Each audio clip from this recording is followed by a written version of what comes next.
morning and welcome to Universal Studios Hollywood. We are here on what is projected to be a very crowded day to check out a brand new store, new updates to Halloween Horror Nights, and some updates to Super Nintendo World. So let's start with Halloween Horror Nights. So here we are at the Halloween Horror Nights maze outside the Curious Storage parking structure, and this front facade has seen a lot of progress be made with those wood shutters that are on that front house, along with the wood shutters that are along the side of the maze. We can also peer into the front door just a little bit and see kind of an old, decayed look in the house. It also has a new roof towards the back, a little bit of painting towards the bottom. I think that's just primer for whatever the brick overlay they're going to have, and it looks like all of the lumber down here has still yet to be added, which makes me think, and I know I absolutely could be wrong, but this might all be for the second house that is coming. That's right, I still believe we are going to get a second house over here, where we usually get a second house outside the Curious Storage parking structure. Another thing that's very interesting is we have a brand new food booth called Killer Snacks. This will likely be for guests who come out to these mazes who are a little bit detached from food and water. Now, let's head to Universal CityWalk Hollywood to check out some updates. Now, here we are at CityWalk. I had to change shirts. It was just getting a little bit warm for me. Now, let's check out the Twosome Chocolate Emporium and Savory Feast Kitchen. Looking at Twosome Chocolate Emporium and Savory Feast Kitchen, we can see they're doing a lot of piping in what looks to be some sort of sprinkler system. Anyone who has some sort of mechanical engineering degree, let me know what I am looking at here. There also appears to be a brand new trough on the right side of the doors. Probably some sort of handrail for the ramp leading up to the doors, maybe? I'm still keeping watch on these doors outside the building, which still say Hard Rock. We will see how long they're able to keep this namesake. Anyway, let's head towards Universal Studios Hollywood. Starting with the Bad Guys Standee, which was just added to Universal Studios Orlando. But first, to stop at the Universal Studios store where there doesn't seem to be any new merchandise. Looking over at Chick, and we checked that brand new restaurant out last time we were here, and it's really tasty. I can't wait to come back. Now let's head inside the park.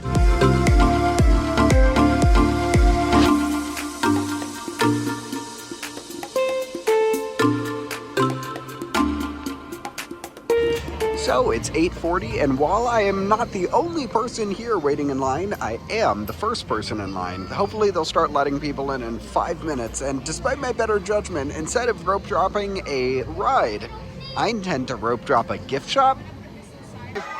Okay, here I am, the first person in the park, and time to rope drop Super Nintendo World. They've opened feature presentation. I'm so excited, and it's closed.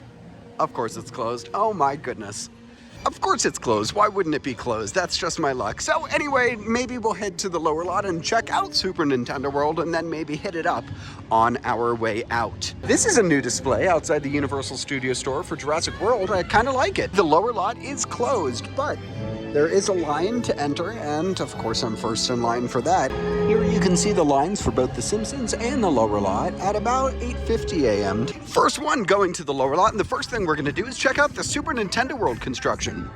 And wow, do we have a lot of progress just in the last couple days. Oh my goodness, we have so much greenery added to Mount Beanpole over on the pyramid side outside of the Mario Kart attraction. The colors on that corner next to Bowser's Castle are so much more vivid than they were just a week ago. But yeah, I think the biggest thing to note is all the greenery that's been added. Wow, so much. We'll get another view of this from both the lower lot and from the smoking section. But let's turn here to look at the lower lot maze, which now has a 2-level facade, and the back has seemed to be fleshed out a little bit. A lot of lumber right outside, likely to fill up that facade and add into the maze. I look forward to seeing this progress. But now, let's head to the lower lot. Coming towards the lower lot just a little bit more, we can see outside of the pyramids area what appears to be a painted backdrop of sorts of some type of forest. I can't really tell, but That's pretty neat that that's been revealed. I have a feeling over the next couple weeks that scaffolding, at least on that side of the building, is going to be coming down and we're going to be seeing a lot more. We also now have the addition of an American flag at the top of Mount Beanpole, which symbolizes the topping off of a land. Usually they'll add a flag or like a small pine tree or something, but we can see they've added a lot of foliage to Mount Beanpole.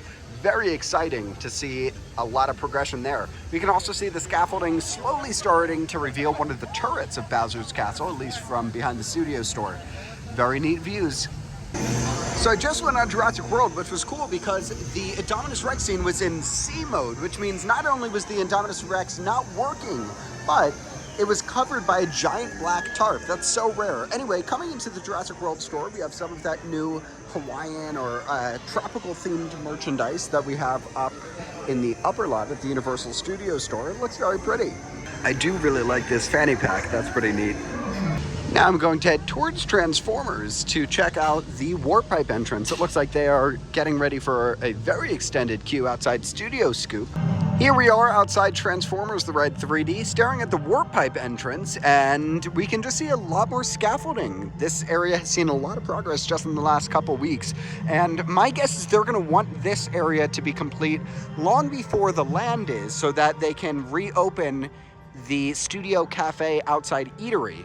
Just from the Starway, we're going to take a quick look at the new Warner Brothers campus, deemed the Iceberg. Here's what it looks like right now on April 10th. We're going to head over to the studio tour to check out the soundstage construction over at the lower lot. I think that there's going to be a little bit more progress here than we've seen in recent weeks. Looking over the side of the studio tour entrance, and the back sound stages actually don't have a crazy amount to update on. Now, I will say the backlot does have a lot of progress. We have a crane operated something, likely for lighting, hanging above the French area of the backlot, and we do have a couple white tents, likely for production crafty and other production related things. And I'm back in the back row. A huge thank you to Joseph and Isabel on Studio Tour Operations for helping me get that. One thing I don't know if I've ever shown off on the way down to the lower lot on the tram tour is that on the movie posters on the side, the Universal logo on the top changes as you move forward in time, symbolizing as they have changed the Universal logo, which is pretty neat seeing how they've changed it from a Universal picture to Universal International to just Universal. Here is a look at the creative campus right now. Our studio tour guide told us that this is not the creative campus. This is actually some sound stages. I'm not quite sure that's accurate, but hey, maybe that's what it turned into. I'm not sure. I was kind of hoping that the Mario Kart building would be open on the second floor like it was last week, but I guess not.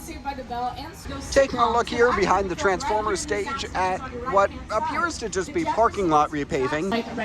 On this side of the lower lot, we can see another crane, different from the one we saw earlier, and it appears to be hanging something. This is so funny that it ended up being American Ninja Warrior on the back lot. This is what I predicted a couple weeks ago that they were probably doing, and they've been setting up for this for a while. It is a huge production, so that makes sense why there's all of these tents and all of the high-up lighting. American Ninja Warrior is a big production.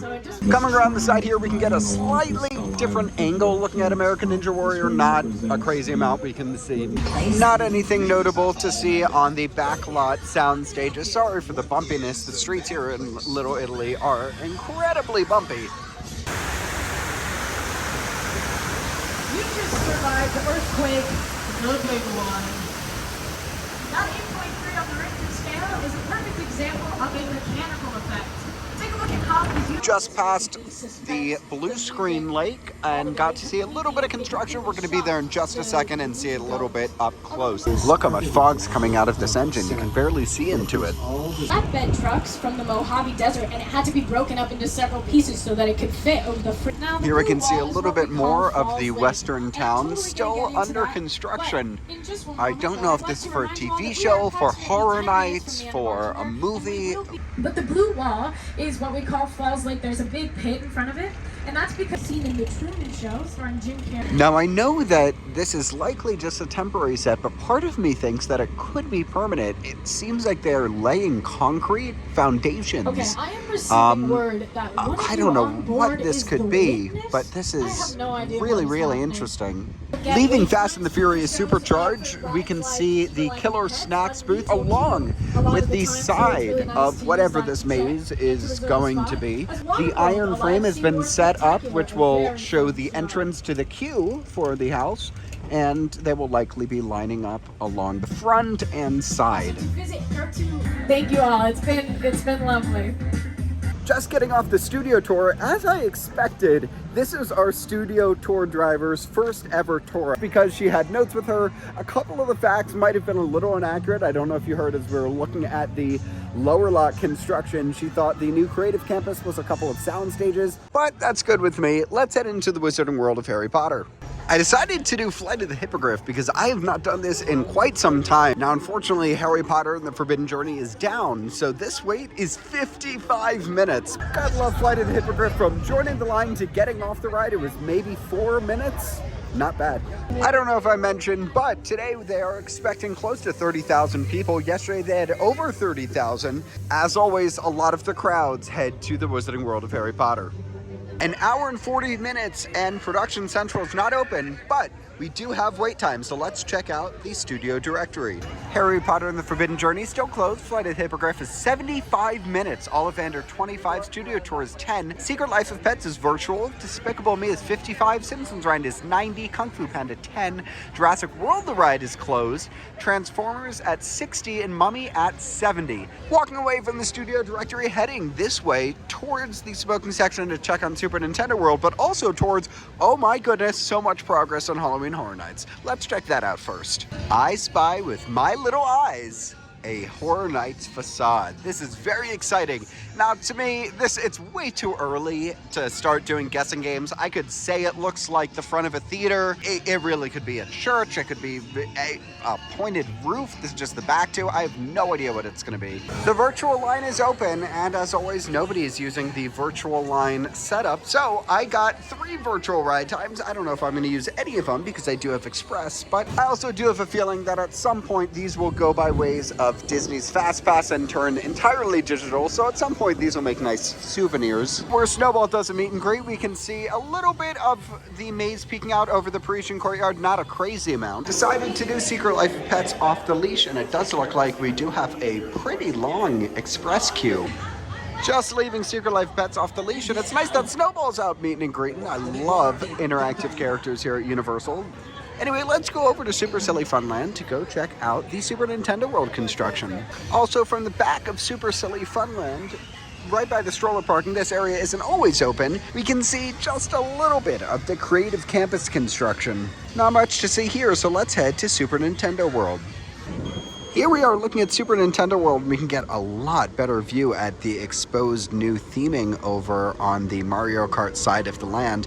So zooming in underneath that brand new green wall, we can see restrooms, which is pretty neat. And to the right of that gray structure is likely going to be the Mario Motors exit to the Mario Kart attraction. I'm not 100% sure, but it could be. Mario Motors could also be to the left of that green wall between that and the Bowser Castle entrance. Another thing to note is by the warp pipe, we now can see some exposed theming for Peach's Castle, which is believed to be the entrance of the land. Again, this could differ from Japan's version. Now, I think the best transition is to go straight from here to the feature presentation store featuring Super Nintendo World merchandise.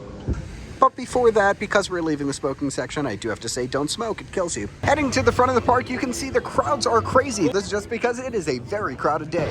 Now, let's check out feature presentation and Super Nintendo World merchandise.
So, leaving feature presentation, I ended up getting a couple things which I will cut to and show you now.